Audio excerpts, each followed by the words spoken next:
Before every game, the All Blacks, New Zealand's national rugby team, perform an ancient war cry and ritual dance called the haka, stemming from the ancestral warrior tradition of the Maori, the indigenous people of New Zealand.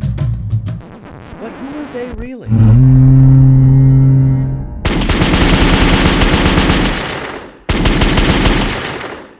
The Maori originated from Polynesian settlers who arrived in New Zealand in the 13th century by way of canoe. Over the centuries, the Maori developed a distinct culture with their own language, arts, mythology, and warrior code.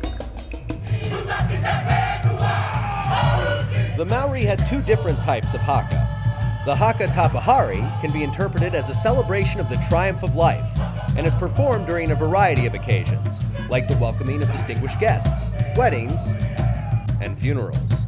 This video, showing soldiers of the 2nd and 1st Battalion Royal New Zealand Army Infantry performing a haka to commemorate fallen comrades who were killed in Afghanistan, went viral in 2012. The second type of haka, called Peru Peru, was performed by the Maori war party called Tawa, which typically consisted of 70 warriors, the number of warriors that fit in a traditional war canoe. The Peru Peru haka was performed with weapons and was designed to invoke Tohunga, the god of war, and to intimidate the enemy with a display of strength and prowess before going into battle. The Maori war parties also had a knack for ambush and surprise raids.